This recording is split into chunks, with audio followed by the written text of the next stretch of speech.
Every morning, you probably do the same thing. You reach for your phone, your laptop, your tablet. You unlock it, check your messages, scroll through news or social media, all powered by familiar names like Google, Apple, Microsoft. These companies don't just build products, they shape your digital reality. But what if that reality is already shifting, and most people don't even see it coming? What if a new operating system, one that's banned from using Google code, blocked from Android, and completely cut off from the West, is quietly growing by hundreds of millions of devices? And what if that operating system isn't just an app launcher or an interface, but the foundation of an entirely different digital universe? Would you even know it's happening? Right now, that future is unfolding inside China, and it's not a rumor, it's real. Huawei, once seen as a hardware company, is doing something the tech world said was impossible. It's building an operating system from the ground up with zero reliance on American software. No Google. No Microsoft. No Android. No Linux. This isn't a clone. It's not a reskin. It's a full breakaway from the Western digital infrastructure, and it already powers over 800 million devices. So why haven't you heard about it? Because it wasn't meant to make headlines, it was meant to change the system from within. The journey began in 2019, when Huawei was exploding in growth.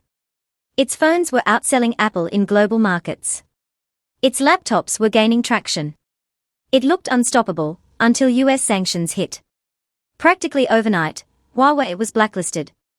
It lost access to Android updates, Google apps, and the advanced chips that powered its devices. It wasn't just business pressure, it was a full-scale digital siege. The world watched, assuming Huawei would crumble. Instead, it went dark. And it started building. What came out of that silence was HarmonyOS. At first, it was backup software, a plan B in case things got worse. But things did get worse.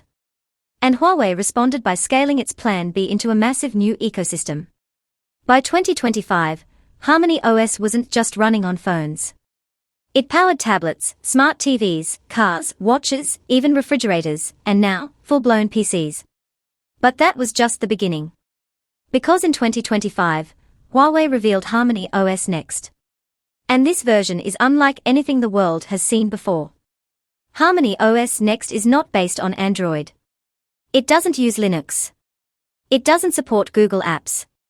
It's not compatible with Microsoft Office, or even Zoom. It's a self-contained system written entirely from scratch, with no American code. This isn't just an OS, it's digital sovereignty. Designed for a world where every line of code, every chip, every cloud service is controlled in-house. It's not just a rejection of Western tech, it's a complete reimagining of the digital foundation. The core of HarmonyOS Next is a microkernel, a lightweight, secure architecture that Huawei claims is thousands of times less vulnerable than traditional systems like Windows. According to Chinese cybersecurity firm Kirin 360, the system's attack surface is 1,000 times smaller than Windows. That matters in a country where data protection and digital control are not just corporate goals, they are national priorities. But what makes HarmonyOS Next so powerful isn't just its security. It's its deep integration. Huawei is pairing the software with Chinese-made processors like the Kirin 9006C in PCs, and the Ascent 91D in AI servers. A chip now used in over 1,300 Chinese data centers. This isn't just efficiency. This is total vertical integration. Huawei controls the hardware, the operating system, the services, and even the cloud infrastructure. No Intel. No AMD. No Qualcomm. The goal isn't just to compete, it's to replace. HarmonyOS Next is not a temporary patch for sanctions. It's a permanent foundation for a new kind of computing. And the early results? Stunning. In benchmark tests from a Chinese software institute, HarmonyOS Next boots 32% faster than Windows 11 on the same hardware.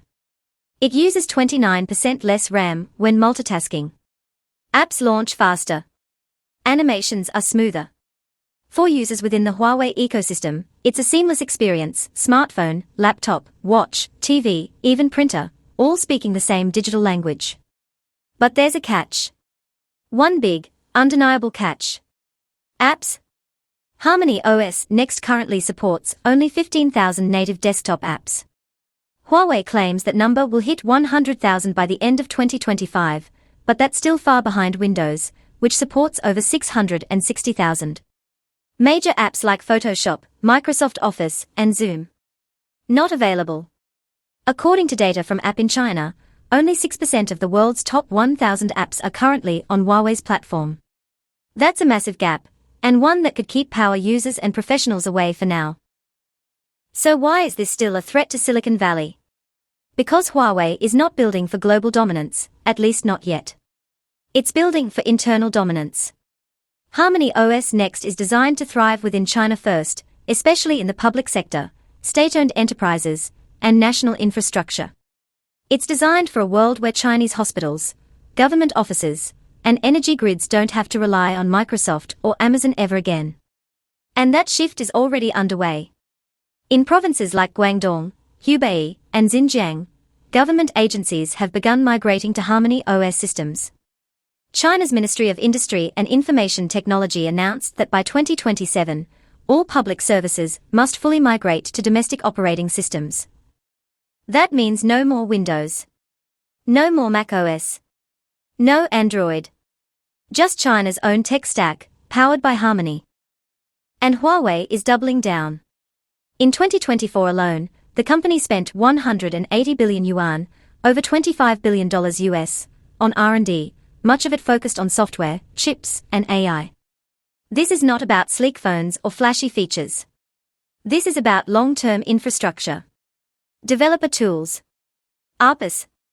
App stores. Compatibility layers. Huawei isn't just chasing consumers, it's building a walled garden the size of a nation. And it's working. Already, HarmonyOS powers over 800 million devices. And Huawei's next move isn't to chase after Western markets, it's to offer this system as a package deal to other countries looking to reduce their dependence on US tech. This could be the beginning of what analysts call digital non-alignment. Countries looking for alternatives to Apple, Google, and Microsoft might find in Huawei an end-to-end solution, from servers to phones to operating systems, all without a single American line of code. NVIDIA's recent SEC filings even include references to sovereign AI stacks rising in Asia, corporate speak for platforms like HarmonyOS, and Huawei's MindSpore framework. Even Amazon's cloud division, AWS, is reportedly worried about how fast China is moving to a self-sustained tech ecosystem. The West is no longer afraid of competition. It's afraid of irrelevance. What's truly groundbreaking about HarmonyOS Next is not just that it works. It's how it works. Through a concept called the super device, Huawei allows all your devices to share computing power, memory, and storage across the local network.